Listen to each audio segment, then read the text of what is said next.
I am so tired of coming on this podcast every single week and telling you to stop playing T.Y. Hilton. Like, just stop it. Mikey needs help. Mikey needs help. I was like, if you don't have Jeff Wilson in here, and if you don't run it on first down, I'm gonna strangle you through that TV. You should know better than everyone else. That fool tears you up when you plays you. Yeah, but he Don't you want him on your team? I have him at number 25. Thank you. Fine. Todd's the reasonable one on this show. I take issue with everything he said there. Well, I really do. DeAndre Swift. He's gonna break them tackles, son. That's bold. That's bold. That's putting your nuts on the table right there. Hey, there's the first time for everything. Waxing poetic over here with Todd Diamond. Dude's old. So what? He's not as old as Brady, and you're jerking him off before the show starts. I have Sutton in my top 10. I have him at number 9. Yes. You know what? I'm just canceling the league. I can't do this with you guys. The regular season is over. We have our 6 playoff teams, so let the madness begin. But how did we get here? Well, we'll look back on the craziness of Week 14 and tell you how it all went down. Thanks for tuning in to the MHA podcast. Eric Lansing, the lone host, earn a spot in the playoffs, along with Mikey Renault and Todd Diamond. Fellas, how are we? Fantastic. Consolation bracket, here I come. Woo! At least someone gets excited for those. I am devastated. Yes. Had Devastated. my heart ripped out of my chest. Mm. And It's not James Conner was the one who pulled the heart out of your chest. Yeah, it's not a fun feeling. The what could have beens of this season. Now I get to watch everybody else have fun in the playoffs. I'm just down in the dumps. Man, oh man, I don't have a tissue with me or anything.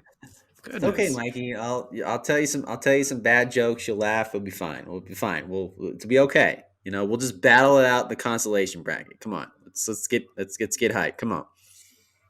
Let's get hyped for the consolation bracket. Is that what you just said? Yeah, that's you know. Look, I gotta find. I understand in 2 trophy land that may fly, Oh, but when you're a 3-time champion, things are a little bit different. Your expectations are much higher. hey, it's got to be fun, okay? All right, we've already hit the bottom, okay? We gotta find the silver lining somewhere. That's all I'm saying. All I'm saying is just find the silver lining, and it won't be as bad, okay? Put a lineup in, just battle out. If I win, we'll play each other for consolation supremacy, okay? All right. Ooh, Okay. Bring on the fireworks and confetti. Yikes. Man, oh man. Yeah. This is how we're starting the podcast, talking about the consolation bracket. All right, gentlemen. Well, let's get into some news. There's not a lot of it here this afternoon. I mean, obviously, there's a lot of COVID stuff going around, but the only really kind of notable players is like Odell Beckham Jr. and Jarvis Landry, and that's just because Odell Beckham's a big name, and Jarvis Landry's in the playoffs with Aaron's team, and he had to use him last week. I didn't really see anybody else that was major, but that doesn't mean it could happen or it can't happen as we go through this week. The NFL is saying there's about 75 total players that were tested positive, so watch out. That could make this week interesting, so everyone be ready to pick up players as we go along because you don't know who will miss out on this weekend. A lot of ankle injuries. We saw Austin Eckler leave his game early due to an ankle injury. Lamar Jackson, which played a huge factor in one of the matchups, injury to his ankle. Kareem Hunt left his game early, also ankle. So, man, oh man, watch out for those ankle injuries as well. The only major news I saw was Terry McLaurin. He left his game with a concussion. So the Washington wide receiver, Eaton W's, who's got to play this week. Any other news or anything that I missed that we need to relay to the audience? I don't know. Side note: the Broncos are still in the playoff hunt. That's something. See, this is the kind of stuff that comes up when your team's not in the I playoffs. guess that's true. That is true. Hey, at least they got the win. Just sour note for DT. That's something. Okay, that's something we can. The Broncos did that for. So there you go. Yes, all that stuff was pretty neat for sure. Okay. All right, so we'll just keep on moving here. You guys ready for some MHA trivia? I know you are. If my answers frighten you, Vincent, then you should cease asking scary questions. I'm gonna take it. If you've got no playoffs to go for, who can come out on top in MHA trivia this season? Yeah. All right. Oh, haven't I come out on top enough already? Maybe. How many times does Todd get a lose in 1 year? Mikey's looking to pile on the losses for Todd Diamond. It was that supremacy thing, wasn't it, Mikey? I kept just saying consolation supremacy, didn't I? Yeah. Okay.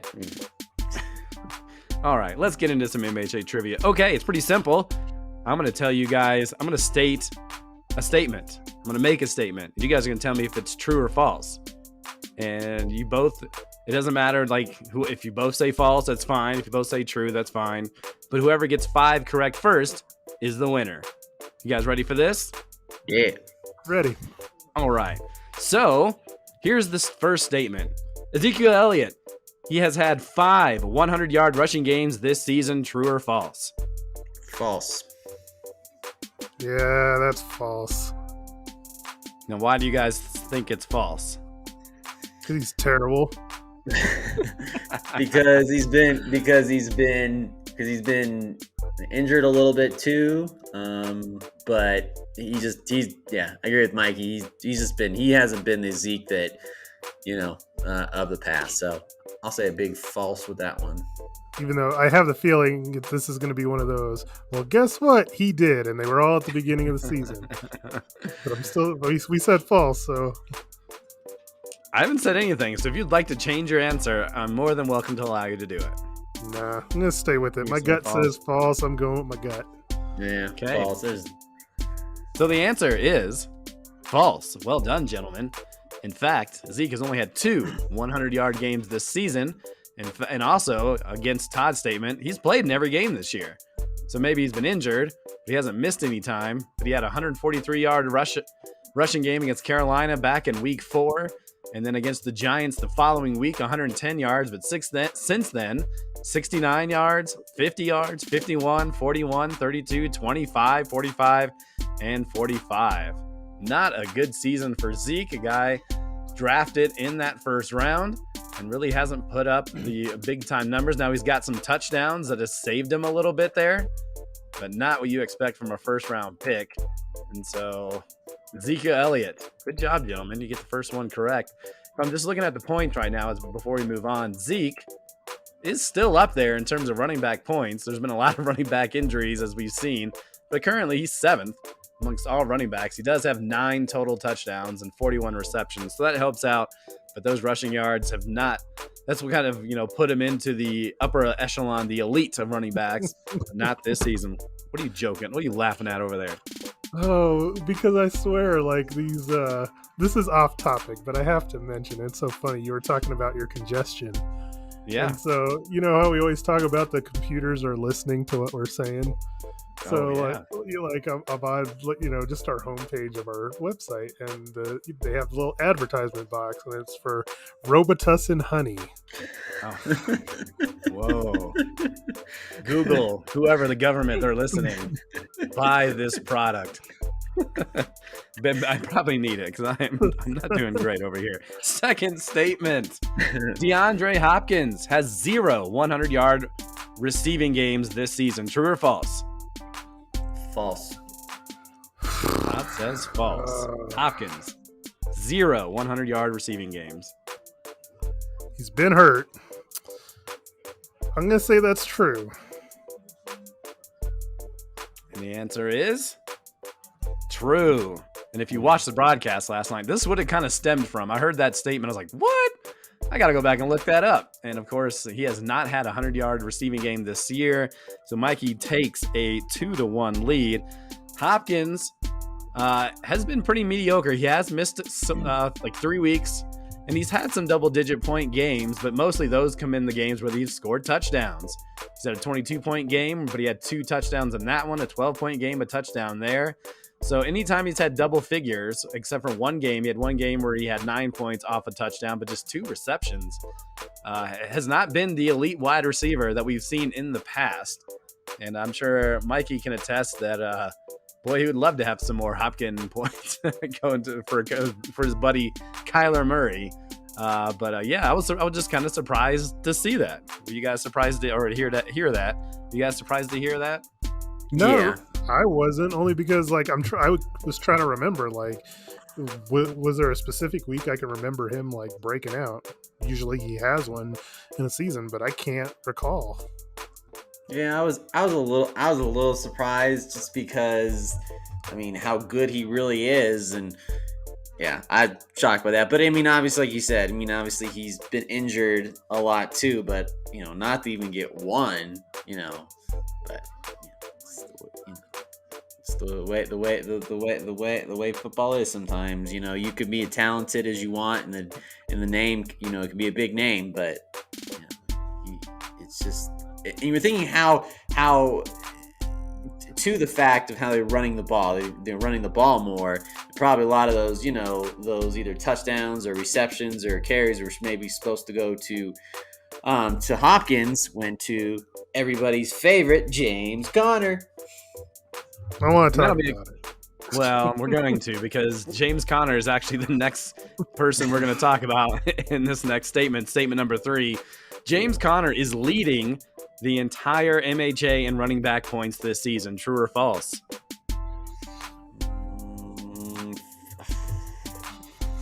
I'm going to say false. Yeah, I gotta go false on that one. I want to say false because there's somebody might be some, because Leonard Fournette might be up there. Well, I False. assume it was Jonathan Taylor, but Jonathan Taylor. But James Conner has 16 total touchdowns on the year. I know, but like Jonathan Taylor, like he had like whatever I remember seeing a stat like he had a touchdown like every game for like the last 10 weeks or something dumb. That is definitely dumb, and you both are correct. It is false.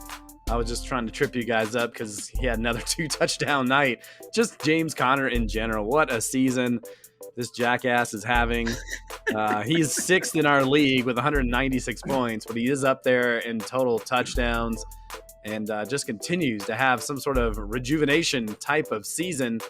And while he's not the number 1 guy, you guys are absolutely right. It's Jonathan Taylor who's number 1.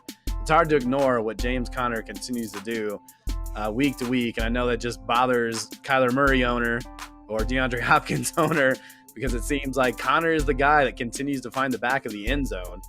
And he's had a touchdown in all but 4 games. But to have, he's had 1, 2, 3, 4, 5, 2 touchdown games. So just ridiculous. Okay, Mikey's still ahead by 1 here as we go to statement number 4. Let's continue the running back situation and talk about Najee Harris, who Mikey's very familiar with. Does Najee Harris lead all running backs in receptions by running backs? True or false? Or I should say, Najee Harris leads all running backs in receptions by running backs. True or false? True.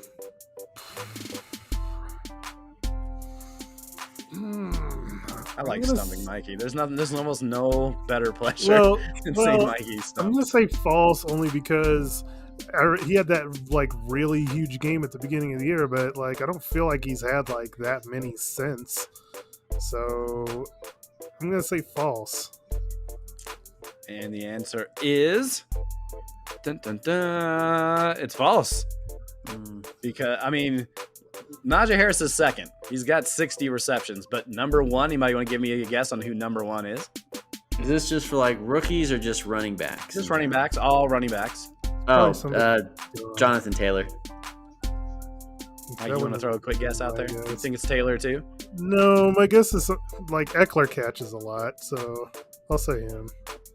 Eckler is actually 3rd. So number 1, Leonard Fournette. Ooh. 62 receptions for Leonard Fournette. And we saw this a couple years ago. Remember we had that season? I believe he had 70 plus something. And having another great season. He's got close to 800 yards rushing. He's got 10 total touchdowns and those 62 receptions. And on the season, Todd mentioned he thought he was up there in total points, and he is. He's 5th behind Taylor, Eckler, Mixon, Najee Harris, and Leonard Fournette. continues to do it.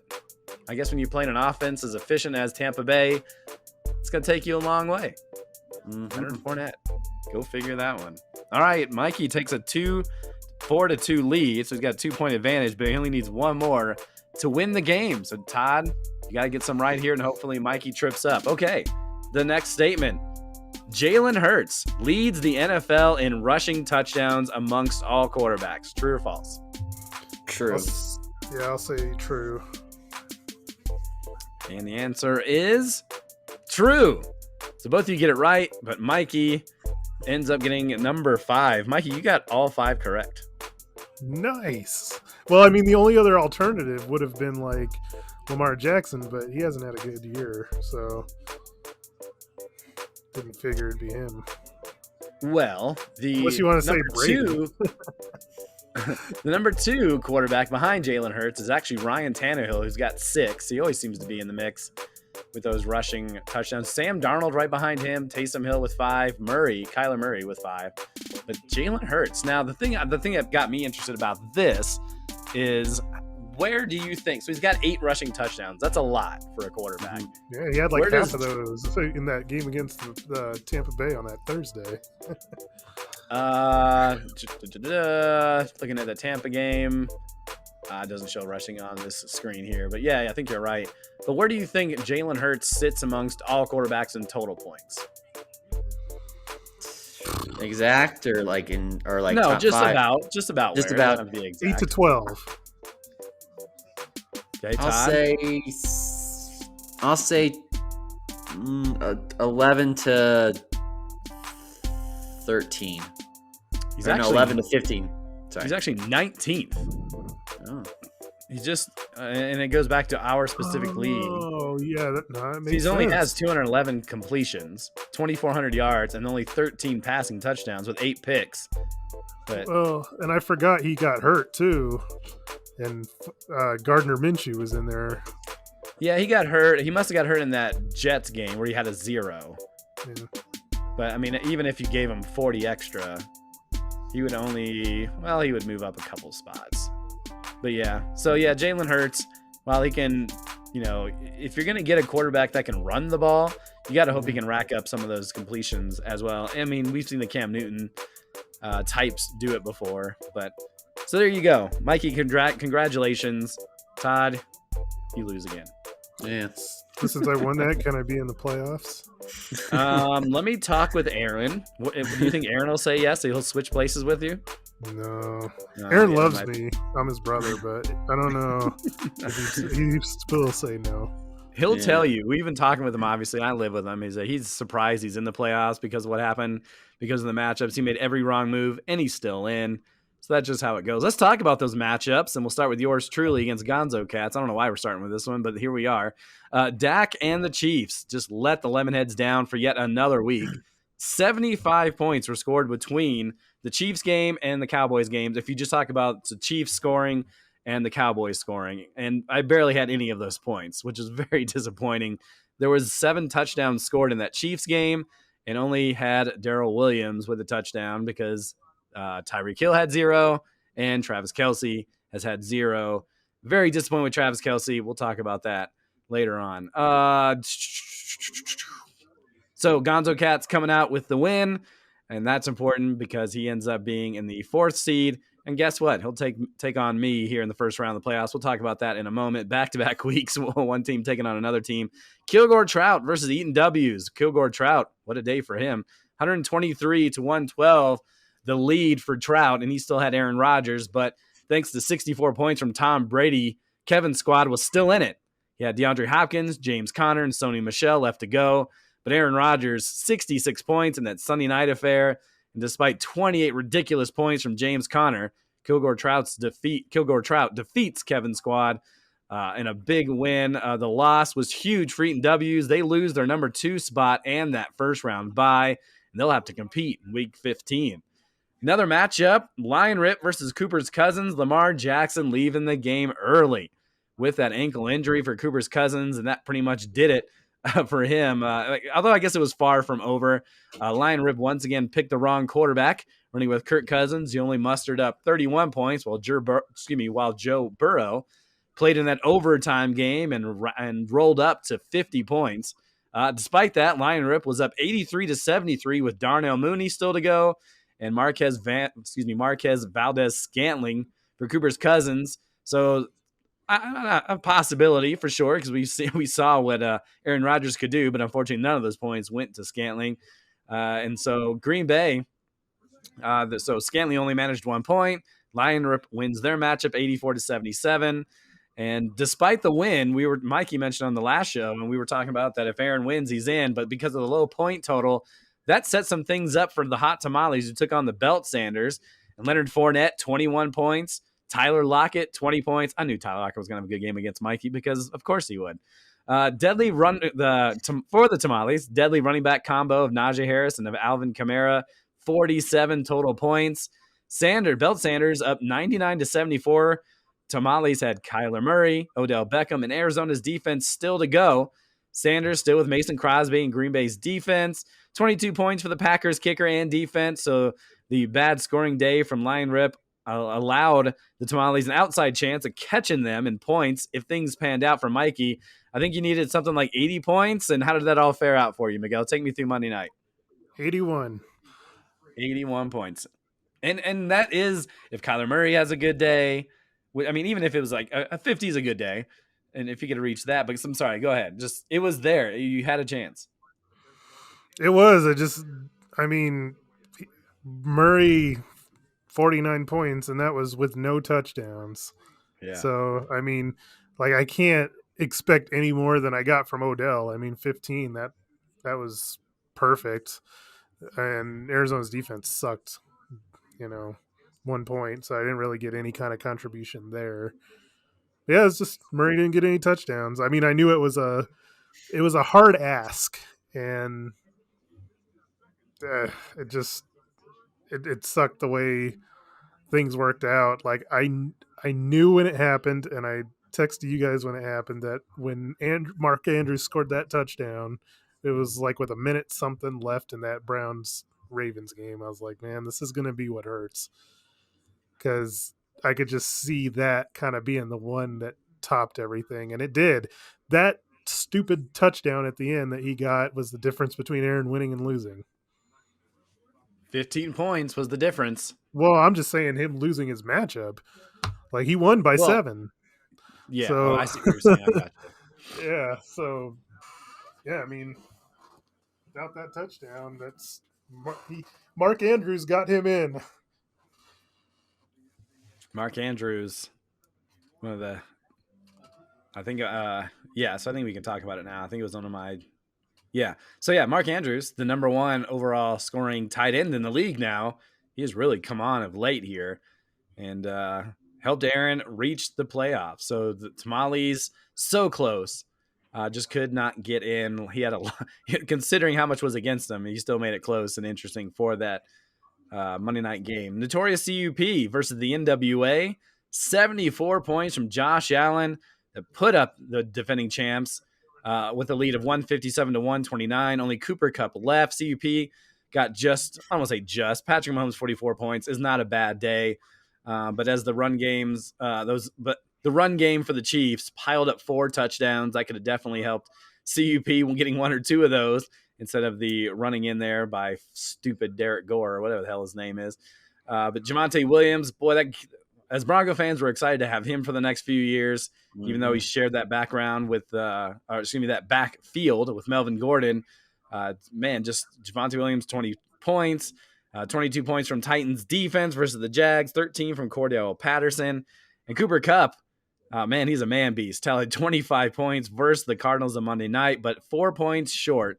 The NWA gives the league's top team just their 3rd loss on the year. But more importantly, NWA sneaks into that 2nd spot, and they don't have to compete in the first round because they earn that bye. So big for them. And we can talk about the toilet bowl, I guess. Butterfingers versus Bishop Sycamore. The Butterfingers tight end that he doesn't have to worry about. Boy, he came up big, didn't he, Todd? 26 points. Jamar Chase, 2 late touchdowns for 20 points. But just 19 from Taylor Henneke. We mentioned injured in that game. Butterfingers up 109-57 with Bishop Sycamore still rolling out Matt Stafford, Zach Ertz, and Matt Prater. Todd's team still had Aaron Jones, and Jones with 19 points. Combo of Stafford, Ertz, and Prater, 75, but it wasn't enough as the Butterfingers pick up their 4th win on the season. So let's go to those final RMAC standings. Notorious CUP is our number 1 seed. No, did I say not, RMAC? It is. I always type in RMAC standings. All right. That sucks because I was rolled just right gonna, from the end of that into that. I was just gonna say too. It doesn't matter too. But Vance Jefferson, 11 points because he had that one. Yeah, that big doesn't touch. matter. We'll just keep going here. Van Jefferson, whatever. Blah blah blah blah. So let's look at those final MHA standings. Notorious CUP will be our top seed, 11-3 on the season. NWA we mentioned in the numbers 2 seed after eating W's was pretty much up there all season long. They're kind of they haven't been playing well. They still have a good team, just haven't been playing well of late. But NWA 10-4, eat W's, 3rd seed, 9-5. They've got more points than the Gonzo Cats, who are the 4 seed at 9-5. The 5 seed belongs to the Lemonheads. I mentioned struggling a little bit. They're 8-6. And backpedaling into the dance is Lion Rip, who finishes at 7-7. And now for the rest of the league, and it's all about the draft status. So we'll start with the number 1 overall pick for the 3rd straight year, Belt Sanders, 3-11. Bishop Sycamore will pick 2nd. They were 4-10. The Butterfingers picking in the top 3, 5-9. Cooper's Cousins also 5-9. They lost their last 4 games of the year. They'll pick 4th. Picking 5th, Kilgore Trout at 6-8, giving them a bit of, gotta give them a little credit there for making a late run at the playoffs and for even making it somewhat close, considering I felt like we buried him and Allen pretty early in the season. So good job there for Joe. And the Hot Tamales, they finished at 7-7 and will pick 6th. So those are the final MHA standings. Anything you guys want to mention about that before we go on to the top performances? No, I think it's just gonna just finish out the consolation bracket strong. Just Oh, good Lord. I gotta be positive. I just can't. I gotta be positive, guys. Come on, I have to be. It's the only way it's gonna make the wounds and the pain go away. Who? Just thinking about Allen picking 1st again. What does he got to do? It doesn't matter. Is it a matter of who he picks at number 1, or if it's something more than that? Like I think he picked Patrick Mahomes one year. He went Christian McCaffrey, which we all thought should have been the number 1 pick, and it just still doesn't pan out. So who does he pick 1st next year? Devontae Adams. Perhaps. It seems like it's always weird how it changes every year. Mm-hmm. One year it's the wide receivers that are better than the running backs. The next year it's the running backs. This year the running backs, it's been a lot of injuries so far. So you're just like, well, I'll go something safe. But then next year the running backs will be the top scoring options once again.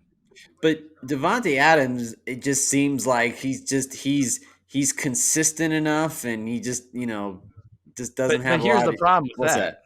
Aaron Rodgers is gone. Yeah. Then he'll just pick the wide receiver. Then he'll just pick the wide receiver wherever Aaron Rodgers goes. So he comes the number 1 pick next year. What? It's not Christian McCaffrey? I don't know. I'm asking you. It's too early to say. Fine. You stand on the fence. You stand on the fence and watch the rest of us make ridiculously early predictions. Yep. Or early exits. Oh, snap. All right, I hear you, Miguel. Get them in while you can. All right, let's talk about some top performances from week 14.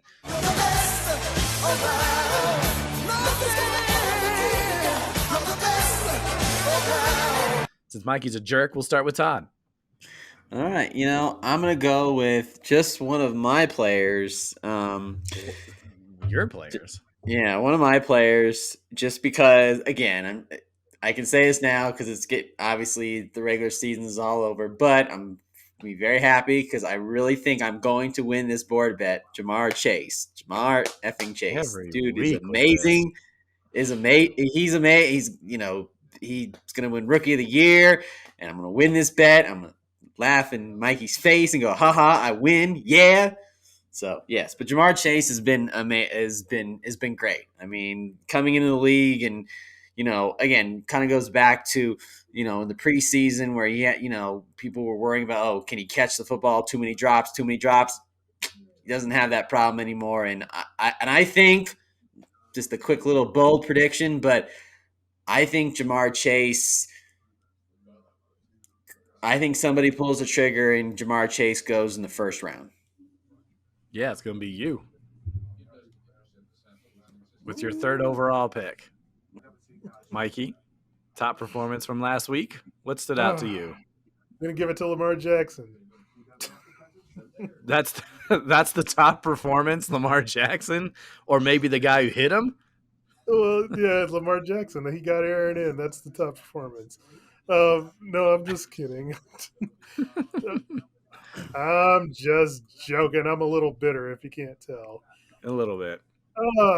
I'm going to give it to Dalvin Cook. I mean, he's kind of been banged up here and there all year. Hasn't been like at the very top like he usually is. And he came out for Kilgore Trout, gave him 33 points. He had over 200 yards rushing and 2 touchdowns. Nice little end of the year finish for Kilgore. Yeah, Kilgore, they won their last 5 games, and then almost did it because he had 189 points, which was a season high for him. Oh man, just crazy, and on a Thursday night too. Sometimes those Thursday night games give you nothing, or they give you just ridiculousness. But yeah, for Dalvin Cook to come in and do what he did, and giving Kilgore, giving Joe a little glimpse of hope that maybe he could sneak into that 6th spot, but things didn't line up for him. There's I mean, you could talk about Mark Andrews and how he helped. Obviously, Mikey kind of mentioned it already, and what he's done. He's the top scoring tight end now, and even despite Lamar Jackson getting out of that game early, he was able to put up 22 points from Lion Rip and helping him eke out and get that win. And for Mark Andrews, 15 points, 11, 13. He had a 6-point performance against Pittsburgh last week, and then 22. We talked about his 34-point performance earlier this year, and has kind of really stepped up and has done wonders. Todd, do you have another top performance? I'll go. I mean, we mentioned about 2, but Javonte Williams, 20 points for him. He again, another one of a rookie that might battle for to be one of the best backs next year, and even in fantasy, I think he might go high too. I mean, again, there's a lot of us in this league that are Broncos fans, but Javonte Williams just is automatic. I know he's sharing time with Melvin Gordon, but if Melvin Gordon leaves and he's the main guy, that he might be a first round draft pick. He might be a first rounder. He might be worthy of that. So Javonte Williams has just been great. The fact that just the way he runs, it's amazing. So Javonte Williams for me. In a losing effort, but yeah, he's been great. He's had 16 or more points the last 3 weeks, 20 or more in the last 2 weeks. And despite Melvin Gordon, they both kind of ran rampant against those Lions. Mm-hmm. But yeah, he's a special talent. I love how he doesn't go down on the first hit, keeps moving forward and picking up those yards. Mikey, do you have another top performance? Yeah, the big time win to get NWA the bye, led by Josh Allen 74. Watching that game, they were talking about how in the first half, every single play ran through Josh Allen. So they didn't have like any called running plays in the first half unless it was a Josh Allen running play. And so like they throughout the whole game, like basically, I mean, you look at Josh Allen, he had 12 carries, and then 54 passing attempts. So I mean, that's basically out of the 73 plays they ran, he was involved on 66 of them. It's just nuts. Over 100 yards rushing, 3 touchdowns. Really, really, the game script went his way and helped NWA get that bye. Yeah, another big year for Josh Allen, who went early in our draft. NWA picking them as the 2nd overall quarterback taken after Patrick Mahomes. He's had a 76-point game. He's had a 69-point game, 61 points, 74, 57. So, sometimes the league is all about adjusting and figuring out what they do well. But since he passes the ball so well and runs the ball so well, hard to slow down a guy like that. He's third overall in terms of quarterback scoring in our league. One more that I wanted to mention, you could talk about Tom Brady and what he did. I kind of had Dalvin Cook too. I mean, Justin Herbert, just another. He's number 2, helping out the Gonzo Cats, who put up 53 points. He's had 50 or more in 4 straight weeks, including 70 points against Pittsburgh. And I'm definitely nervous on that Thursday night game they take on Kansas City. So, I mean, although Kansas City defense has been playing better, I figure that's going to be a shootout. It's got the highest over-under on the week. But, yeah, Justin Herbert, again, coming into his second year and putting up big numbers, 30 touchdowns. I saw something, too, that he's close. I guess he did end up getting it in terms of matching Dan Marino in terms of having 30 or more touchdowns in their first 2 years. I think is what the stat was. Something of that nature. But if you're talking about putting him in the same breath as Dan Marino, especially how great they were earlier in their careers, it's pretty incredible. Okay, Mikey, give me a just awful, big disappointment that really cost the team either the playoffs or a seeding. But what stood out to you? Who was just terrible in Week 14? Yeah, Mo, that team sure did suck last night. They just plain sucked. I've seen teams suck before, but they were the suckiest bunch of sucks that ever sucked. Well, I mean, this is the second week in a row. I'm kind of going to the well after we, had pumped up a guy. Like, I mean, I really needed Joe Mixon to come up big for Cooper's Cousins, and he didn't. I mean, he only had 7 points, 58 yards rushing. Watching that game, I saw like they were down in the game, and like they would not play him on the passing downs. It was Samaje Perine every time. So, yeah, I mean, after all those weeks in a row where Joe Mixon was just picking up 20 every week, these last 2 weeks he's been really disappointing, and it cost Cooper's Cousins in the long run. And you, apparently. And me. Yeah, just 28 receptions on the year. He's been making most of his money. He's got over 1,000 yards, which I think he's the second guy behind Jonathan Taylor to do it, but in those 14 total touchdowns. But it would be nice if he got a few more receptions, so I'm not sure if that's by design. I don't know if there's something going on, but I mean, he's always been a decent receiver in the past, but I don't know what the situation is this year. But yeah, definitely failed in a big way considering how good he's been. He's third amongst all running backs in our league. Todd, give me another big disappointment on the week. I'll say Nick Chubb. Only 8 points. Especially in that in that Baltimore game. I mean, Nick Chubb. The last few weeks hasn't been. I mean, it's been combination too. Injured as well a little bit, but only 8 points for Nick Chubb, who was a first round draft pick, and the first few weeks is beginning of the season, looking like a top pick. I was almost at times I was even this is gonna be hard to believe, but I was like, oh, maybe I should have picked Nick Chubb over Aaron Jones, right? But he's kind of teetered off a little bit. So I'll say Nick Chubb. Yeah, I mean, he had 8 points, but he has had some weeks where he has not been great. I mean, I remember, for someone who's got Kareem Hunt and just thinking about the beginning of the season, how good those two were, and it looked like the Browns were on their way to getting back to the playoffs and relying on those two heavily, and it feels like so long ago now. So Yeah. I thought Chubb has had a terrible season. I mean, he had 21 points 3 weeks ago, but he had four points 2 weeks ago. So, something that everything going on over there with the Browns on offense, maybe not as fluid as they would prefer. I would hate to go back to my team, but it's hard to ignore. With Tyreek Hill and Travis Kelce, 11 total points, 2 weeks in a row that they have just crapped the bed.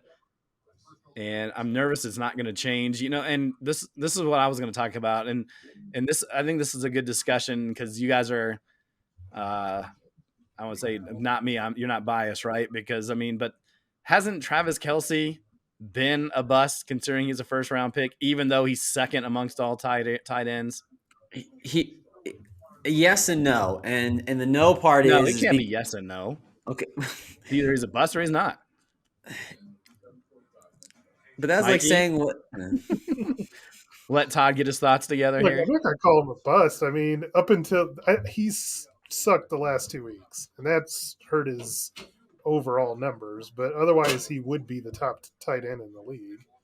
I mean, he's just had 2 really bad weeks in a row. So Yeah, I and mean, Mikey Renault. He had 11 touchdowns last year. so He's what? got 5 touchdowns this year. You know, He had touchdowns that are 20-point week. He had that 20-point week way back in week 1. Had an 18-point week after that. And then since then has had 2 touchdowns since week 3. touchdowns are never something you can rely on. Like Yes, but as a you number 1 hear, draft pick, you're hoping. yeah, well, you're hoping. I mean, you're more relying on the volume you're expecting to receive. You know, the targets, the catches, the yards. Those things are sustainable. Touchdowns, not always. He had 105 receptions and 1,400 yards, averaged 94 yards per game. Those numbers, nowhere close. Yes, we have some weeks left, but those numbers, I mean, he's averaging 67 yards per game. And he's had some drops this year, too. Well, but you Bust. can't completely blame that on him though either. I mean, Mahomes has not been Mahomes most of the season, and that's hurt the both of them, For him, sure. Hill, and Kelsey. So I don't necessarily think that it's Kelsey kind of taking a dive. I mean, Mahomes' performance hasn't been up to par. Bust. I'm so disappointed in Kelsey this year. Mikey, do you have another disappointment? Yeah, and this didn't affect a playoff team. And I wanted to mention this guy last week, but we didn't fit it in. I have to do it though because it's been on my mind. And that this is with Bishop Sycamore. You know, last year I got on him over and over and over again about playing T.Y. Hilton every week, Okay. Yeah. and Cortland Sutton. Okay, like he might as well have it. He might as well have an open roster spot at this point. Like this is Cortland Sutton's last 6 weeks, and he's played him every single week. 4, 3, 3, 2, 2, and 1. Why? Like, what's the point? What's the point? Considering you have Chase Claypool and Russell Gage, not that they've been super great, but more points than definitely Sutton has put up. Yeah, I mean, and he's a Bronco, so yeah, I know we're all fans, but and he got the big giant contract. Yeah, he's playing like he's worth it. Gotta say, right? Nope. Yeah, it's funny. Yep, Cortland Sutton. I mean, as Bronco fans, we should know better than the non-Bronco fans, like how unproductive Cortland Sutton has been. Yeah. I mean, and I've been crapping on this team before the season even started in terms of who you should have as your wide receiver if you're going to take one for the Broncos, and you shouldn't because it's just terrible.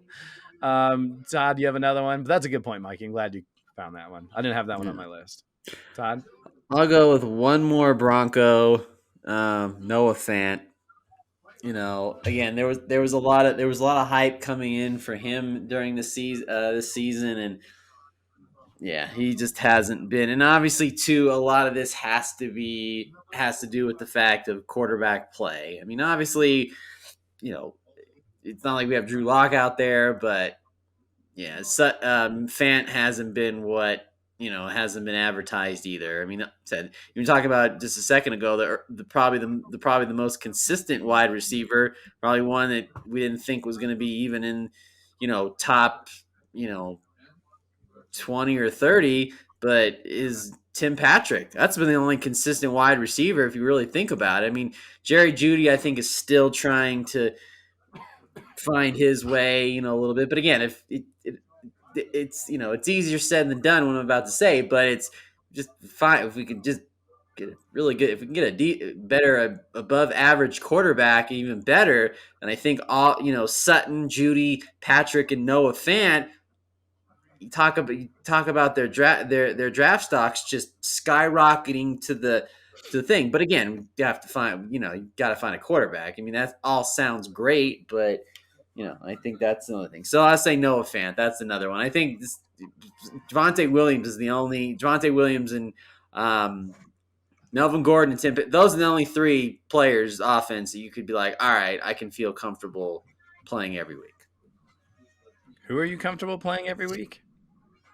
Well, Javonte Williams and Melvin Gordon, but I don't know. Tim Patrick's been only kind of consistent a little bit. I mean, the last 2 weeks hasn't been great, but at least he's been consistent enough.